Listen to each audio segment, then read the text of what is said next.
पर अकारण करुणा वरुणालय त्वरित निंदित पीतांबरधारी नंद नंदन यदु गुरुचंदन यशोदानंदन भगवान श्री श्याम सुंदर की वांग्मय प्रतिमूर्ति श्रीमद् भागवत महापुराण।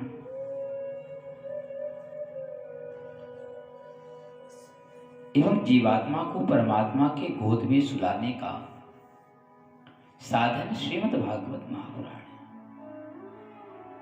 ये जीवात्मा को भगवान से मिलाने का साधन है। इस भगवान की दिव्य कथा का आस्वादन करने वाले संत गण मंचस्थ एवं विद्वज्जन और दूर दूर से आए हुए सभी भक्तगण, आप सभी के अंतःकरण में विद्यमान श्री श्याम सुंदर श्रिया राममय सब जग जानी करहु प्रणाम जोर जुगपानी। आप सभी के अंतःकरण में विराजमान भगवान श्री श्याम सुंदर श्री सीताराम जी के चरण कमल में इस दास का बारंबार प्रणाम।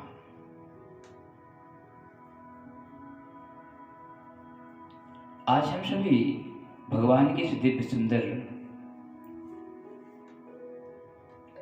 कथा का आस्वादन करने के लिए यहाँ एकत्रित हुए हैं और ये हम सभी का बड़ा ही सौभाग्य है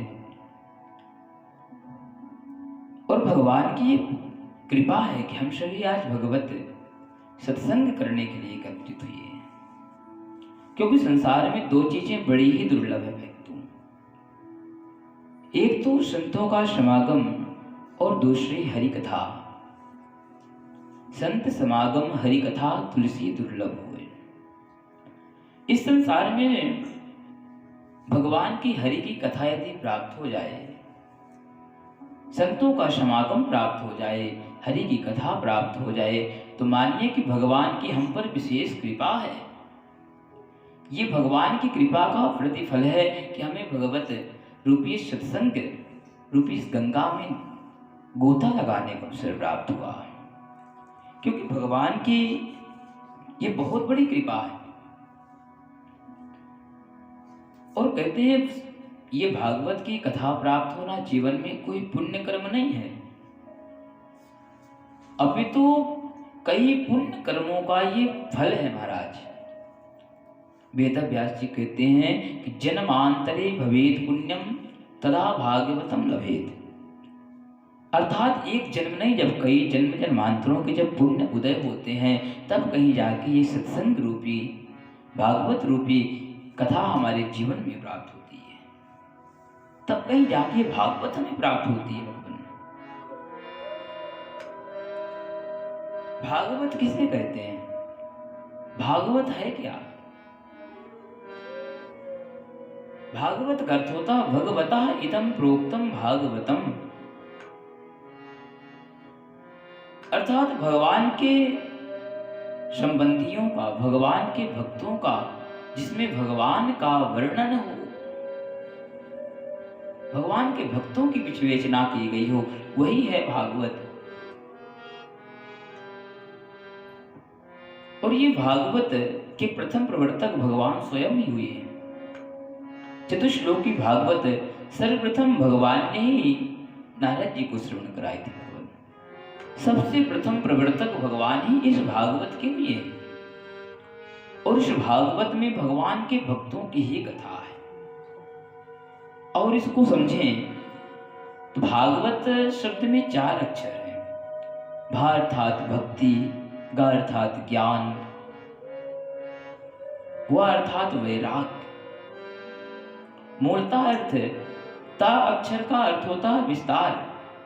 जिस ग्रंथ में भक्ति, ज्ञान और वैराग्य की विवेचना की गई हो, उसी को भागवत कहते हैं, उसी को भागवत कहते हैं। जिस ग्रंथ में भगवान के भक्तों की विवेचना की गई हो, भक्ति, ज्ञान, वैराग्य का विस्तार किया गया हो, उसी को भागवत कहते हैं, वही है भागवत। और भागवत को ज्ञान यज्ञ भी कहा गया है, ज्ञान यज्ञ कहा गया भागवत को। 3 यज्ञ बताए गए शास्त्रों में।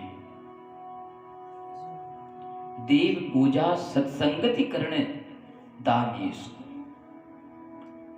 और इस कथा के आयोजन में तीनों यज्ञ चल रहे हैं भगवान।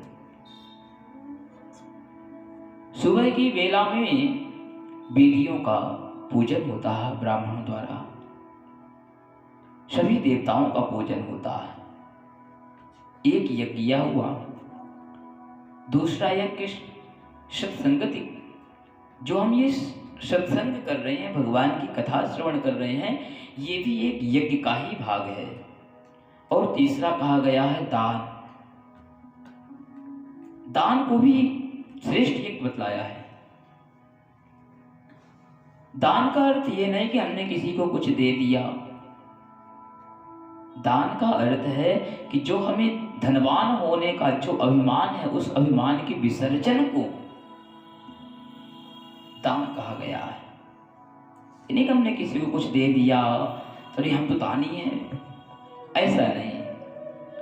अधिक धनवान होने का जो हमें अहंकार है, अधिक वैभव संपन्न होने का जो हमें अभिमान है, उस अभिमान के विसर्जन को ही दान कहा गया भगवान। उस विसर्जन को दान कहा गया है। हमारे यहां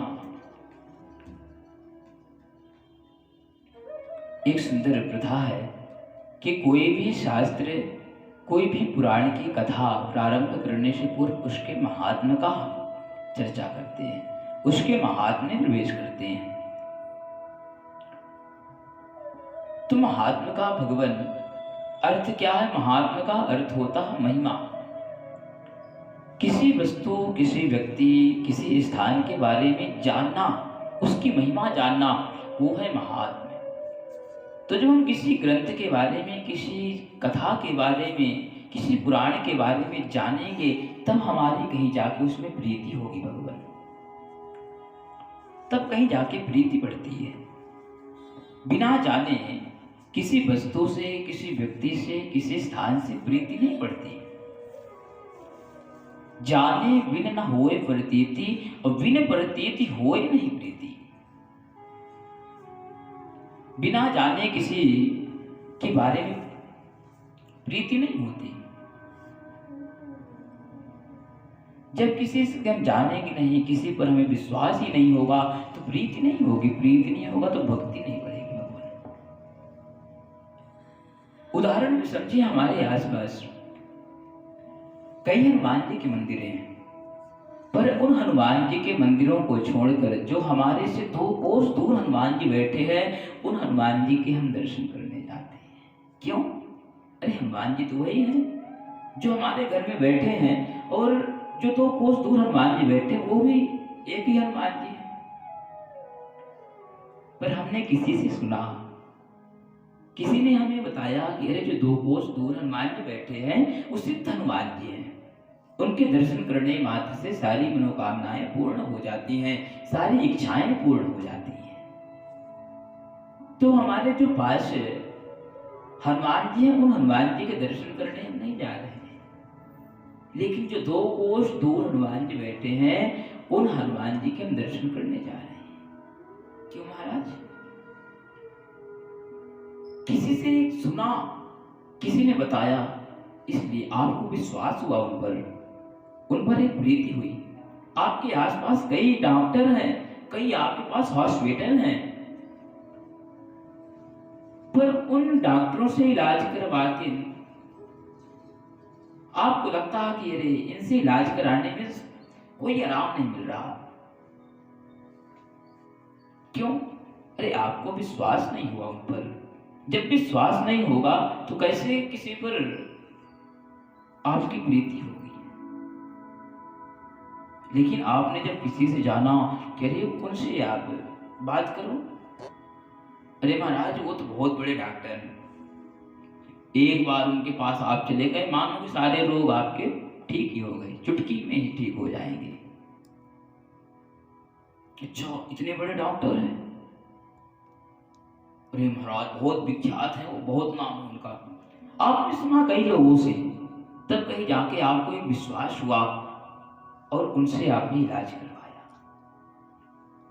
क्यों? आपने उनके बारे में पहले जाना, तब आपको उनसे प्रीति हुई, एक विश्वास हुआ, एक प्रेम बढ़ा।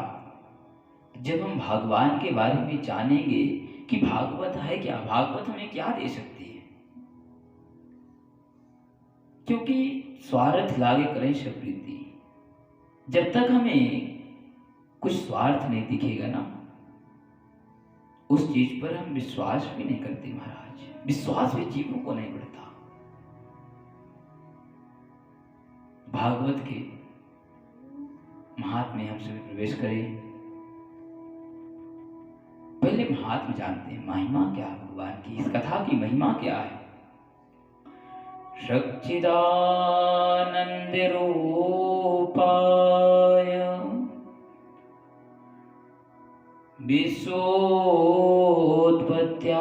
विश्वोत्पत्त्यादिहेतवे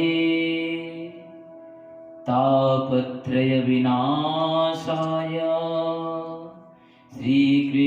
श्रीकृष्णाय वयं नुमः। श्रीकृष्णाय वयं नुमः। भगवान की वंदना प्रथम श्लोक में की गई। भगवान के स्वरूप की विवेचना की गई है, भगवान के स्वरूप को बतलाया गया है, भगवान के कार्य को बतलाया गया है, भगवान करते क्या है, भगवान से संबंध जोड़ने में हमें फायदा क्या होगा। तीसरे चरण में भगवान से संबंध जोड़ने में हमें फायदा क्या होगा भगवान, वो बतलाया गया है। अजब भगवान से संबंध हमारा जुड़ गया, भगवान की महिमा हमने जान ली, तो श्री कृष्णाय वयं नुमः। भगवान को हम सभी प्रणाम करते हैं। प्रथम चरण में भगवान का स्वरूप बतलाया गया है, सच्चिदानंद। दूसरे चरण में भगवान करते क्या है, विश्वोत्पत्त्यादि हेतवे। और तीसरे चरण में भगवान से संबंध जोड़ने में हमें फायदा क्या होगा, भगवान से संबंध जोड़ने में फायदा क्या होगा। तीसरे श्लोक चरण में तापत्रय विनाशाय, तीनों ताप समाप्त हो जाते हैं जीव के भगवान से संबंध जोड़ने में। भगवान उदाहरण में समझें, यदि किसी से आप रिश्ता करते हैं तो विशेष 3 बातें तो जानना ही चाहते हैं। कौन कौन सी? नंबर 1 तो आप ये जानना चाहेंगे कि व्यक्ति कैसा है, स्वरूप उसका कैसा है, उसमें बल है कि नहीं है, चेतना है कि नहीं है। फिर आप जानना चाहेंगे कि करता क्या है, जिससे हम संबंध कर रहे हैं वो व्यक्ति कर क्या रहा है। अच्छा, पता चल गया करे ये तो ये कार्य करता है, फिर आप देखिए इससे फायदा हमें क्या है ना। 3 चीजें देखते हैं आप, किसी लड़की का संबंध करते हैं, 3 चीजें। तो भगवान से संबंध जोड़ने के लिए पहले भगवान के स्वरूप का चिंतन करें। भगवान सच्चिदानंद है, सतघन चितघन आनंद है। और भगवान ऐसे सत्य हैं जो तीनों लोकों में एक समान होते हैं, तीनों कालों में एक समान होते हैं। लेकिन हम सभी का जो सत्य है वो सत्य पूर्ण रूप से नहीं है, उस सत्य में असत्य है, वो सत्य नहीं है। क्या हम जैसे पहले थे वैसे अभी हैं? नहीं। जैसे अभी हैं वैसे बाद में नहीं रहेंगे, आगे नहीं रहेंगे, वैसे बदल जाएंगे। हम एक समान नहीं रह सकते। पहले आप बच्चे थे, अब आप युवावस्था में पहुंच गए, कुछ समय बाद आप वृद्धावस्था में पहुंच जाएंगे, और फिर इस वृद्धावस्था को भी आप इस शरीर से, इस संसार से छोड़ देंगे। तो हम सत्य नहीं हैं, असत्य हैं, पर भगवान पूर्णतः सत्य है। ऐसे सत्य हैं भगवान की, उस सत्य में कहीं भी कोई असत्य प्रवेश नहीं है। ज्ञान, चित का अर्थ होता है ज्ञान, प्रकाश, चेतना। तो भगवान ज्ञान रूप है, प्रकाश है, जगत प्रकाश प्रकाशक राम। भगवान स्वयं से प्रकाशित हैं। जगत के प्रकाश से भगवान को प्रकाशित होने की आवश्यकता नहीं है। हम सभी को सूर्य की प्रकाश की आवश्यकता है, पर भगवान को किसी के प्रकाश की आवश्यकता नहीं है। भगवान तो स्वयं अपने ही प्रकाश से प्रकाशित है। भगवान अपने ही प्रकाश से प्रकाशित है और जगत को प्रकाश दे रहे हैं हमारे परमात्मा। चित चेतना होती है, चेतना होनी चाहिए। किसी ने कहा कि यदि हम चिद हटा दें, केवल सदा आनंद कहें, सदा आनंद, जो सदानंद कहें कि जब चिद रहेगा ही नहीं, जब चेतना ही नहीं रहेगी तो उससे संबंध जोड़ने में क्या फायदा। तो कहा कि कोई नहीं, सदानंद नहीं तो चिदानंद कह सकते हैं। अरे चिदानंद मानो जो व्यक्ति अभी जैसा है, कुछ समय बाद वो ऐसा न रहे, बदल जाए। जब बदल जाएगा तो उससे संबंध जोड़ने में क्या फायदा। जब व्यक्ति बदल जाएगा उस व्यक्ति से संबंध जोड़ने में फायदा क्या होगा। ऐसे व्यक्ति से संबंध जोड़ने में क्या फायदा। चेतना ही जब नहीं रहेगी, वो एक समान रहेगा ही नहीं, तो ऐसे संबंध जोड़ने में क्या फायदा। तो भगवान ज्ञान स्वरूप है भगवान। और तीसरा मानो कि चलो मान लिया कि भगवान है, सत्य है, तीनों कालों में एक समान रहते हैं। भगवान ज्ञानमय है, भगवान को किसी के ज्ञान की आवश्यकता नहीं है। लेकिन हम सभी का जो ज्ञान है वो पूर्णता ज्ञान नहीं है। हम सभी का ज्ञान अधूरा ज्ञान है, लेकिन परमात्मा का ज्ञान तो पूर्ण है। भगवान पूरा ज्ञान है। भगवान किसी को ज्योतिष का ज्ञान है, किसी को पुराण का ज्ञान है, किसी को शास्त्र का ज्ञान है, किसी को वेद का ज्ञान है, किसी को इंग्लिश का ज्ञान, किसी को मैथ का, किसी को साइंस का, लेकिन पूर्ण रूप से सारा ज्ञान किसी को नहीं है, क्योंकि हम सभी का ज्ञान ही अधूरा है। और तीसरा है,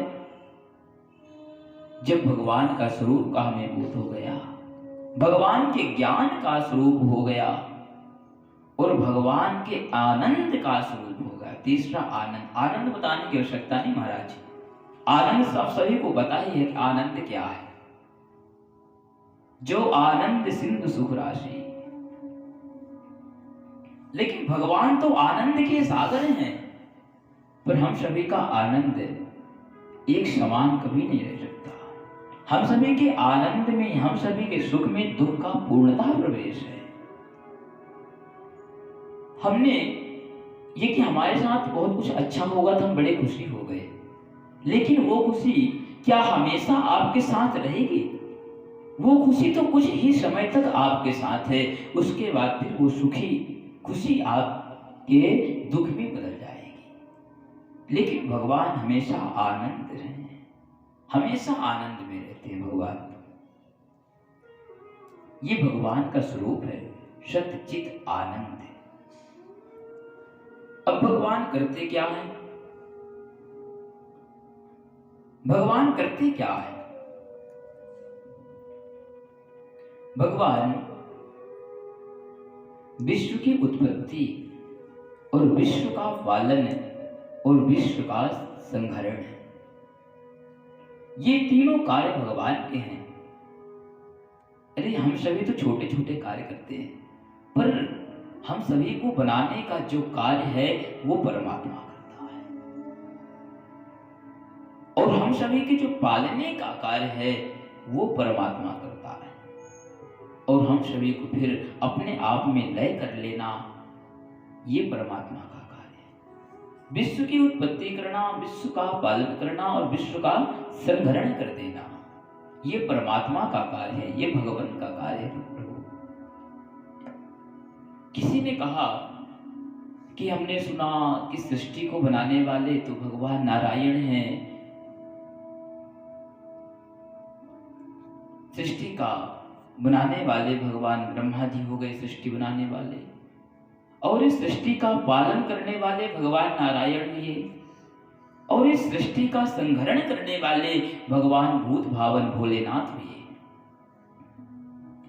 और आप कह रहे हैं कि ये तीनों कार्य भगवान करते हैं, लेकिन जो दिखते हैं अलग अलग रूपों में तो भगवान की लीला है। जो कार्य भगवान को करना होता है, भगवान उसी तत्व में आकर, उसी रूप में आकर उस कार्य को करते हैं भगवान। लेकिन वस्तुतः परमात्मा ईश्वर एक ही है, ईश्वर एक ही है, लेकिन जो कार्य करना हुआ उस कार्य को करने के लिए उस अवस्था में, उस वेश में भगवान, उस तत्व में भगवान आते हैं। जब इस सृष्टि को बनाना हुआ तो भगवान ही ब्रह्म तत्व में आकर, ब्रह्मा जी के रूप में आकर सृष्टि का निर्माण करते हैं, और भगवान नारायण के रूप में आकर भगवान इस सृष्टि का सृजन अर्थात पालन करते हैं, और भगवान शिव के शिव तत्व में आकर, भगवान शिव के रूप में आकर इस सृष्टि का संहरण करते हैं, सृष्टि का विनाश करते हैं। उदाहरण में ऐसे यदि समझें आप कि आप एक ही होते हैं, लेकिन आप जब अपने घर जाते हैं तो आपके घर में 3 स्त्रियां हैं। एक स्त्री आपकी माता है, एक स्त्री आपकी भार्या है, और एक स्त्री आपकी पुत्री है। भगवान आप एक ही हैं, लेकिन उन तीनों को देखने का जो आपका दृष्टिकोण है, आपका नजरिया है, वो अलग अलग होता है। आप अपनी माता को देखते हैं, एक मातृत्व भाव से देखते हैं, और माता के देखने का भी भाव वात्सल्य भाव सा होता है। उन दोनों का देखने का जो दृष्टिकोण है वो अलग है। वही पत्नी को देखेंगे, पत्नी एक अपने प्रियतम के रूप में देखेगी, आप अपने प्रेमिका के रूप में देखेंगे, आप अपनी भार्या के रूप में देखेंगे। आपका वहां भावना भी अलग होगी, और आपका वहां सोचने का दृष्टिकोण जो होगा, देखने का दृष्टिकोण होगा, वो भी अलग ही होगा। आप अपनी पुत्री को देखेंगे, वो भी एक स्त्री ही है, पर आपका जो दृष्टिकोण है, आपका जो नजरिया है, तो पुत्री का देखने का एक करुणामय होगा, वात्सल्य भाव होगा, पुत्र भाव होगा। तो वहां भाव भी अलग है। आप घर में आते हैं तो घर में देखने वाले आपको अलग दृष्टि से देखते हैं। आप बाहर किसी कार्य को करने जाते हैं तो आपको वहां अलग नाम से लोग पुकारते हैं। आप ऑफिस जाते हैं तो आपको वहां आपको सर का संबोधन करके बुलाते हैं सभी। घर आते हैं तो पत्नी आपको पति के भाव में देखती है, वहां उसके बोलने का तरीका अलग है। माता के पास जाएंगे तो माता पुत्र के भाव में बोलेगी, बेटा बोलेगी। पुत्री के पास जाओगे पुत्री पिता का संबोधन करके बोलेगी। लेकिन वास्तविकता आप तो एक ही हैं, वास्तविकता आप एक ही है। तो भगवान एक ही है, ब्रह्म तत्व भगवान एक ही है, पर भगवान इस सृष्टि को पालन करने के लिए, इस सृष्टि को चलाने के लिए और इस सृष्टि का संहरण करने के लिए तीनों रूपों में भगवान अलग अलग रूप धारण करके इस सृष्टि का पालन, सृजन और संहरण करते हैं। अब इनसे संबंध जोड़ने में फायदा क्या होगा? तो भगवान से संबंध जोड़ने में हमारे तीनों ताप समाप्त हो जाएंगे। दैहिक, दैविक, भौतिक, ये 3 ताप होते हैं। और प्रायः संभवतः पूरा समाज इन तीनों तापों से ही तापित है, इन तीनों तापों से ही दुखी है। कोई दैहिक ताप से देह में उत्पन्न हुआ रोग, उससे परेशान है। एक रोग उत्पन्न हुआ, दूसरा, एक ठीक हुआ, दूसरा उत्पन्न हुआ, फिर दूसरा ठीक हुआ, तीसरा उत्पन्न हुआ। ऐसे रोगों से जो पीड़ित है, दैहिक ताप, स्वयं के देह को उत्पन्न होना। और दूसरा है भौतिक। जो संसार के साधनों से दुखी होगा, भौतिक संसाधन ही नहीं। अब तीसरा है दैवी आपदाएं आ गई, भगवान खाने को ही नहीं है कुछ, बड़ी दिक्कत है, बड़ी गरीबी है, कुछ भोजन नहीं मिल पा रहा, पूरा दिन भटकता है, पूरा दिन परेशान होता हूं, तब कहीं जाके 2 रोटी के लिए धनार्जन हो पाता है। स्वस्थ सही है, शरीर उसका ठीक है, कोई रोग नहीं, कोई बीमारी नहीं, पर वो भूख से तापित है, भौतिक संसाधन ही उसके पास नहीं, उसके पास भोजन करने के लिए धन ही नहीं है, भोजन करने के लिए अन्न ही नहीं है, पहनने के लिए वस्त्र ही नहीं है।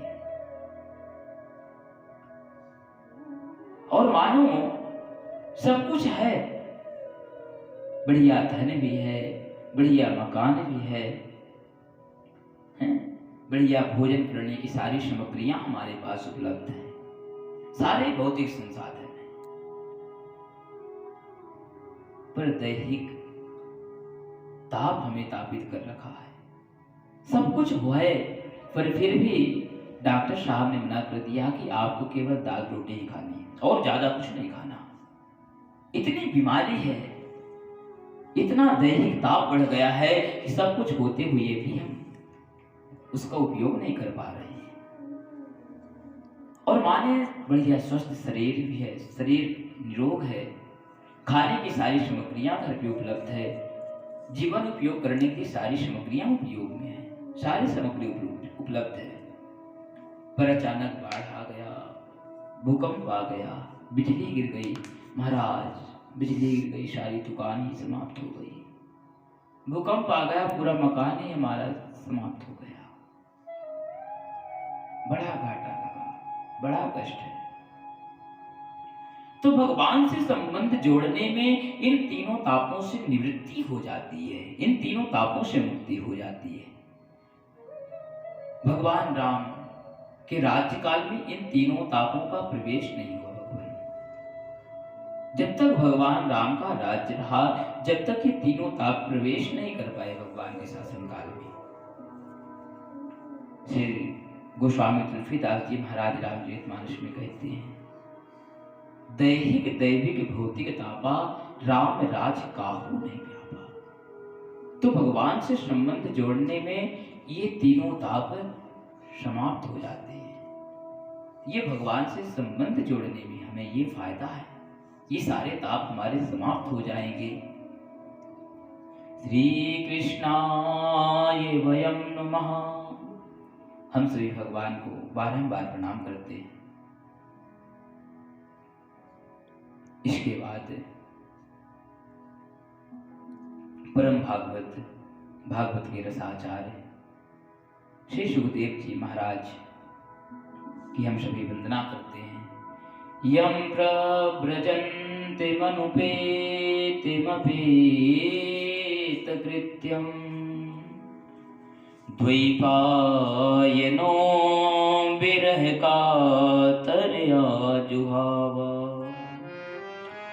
पुत्रेति तन्मयतया तर्वोभिने दुष तम सर्वभूतहृदयं मुनिमानितोऽस्मि।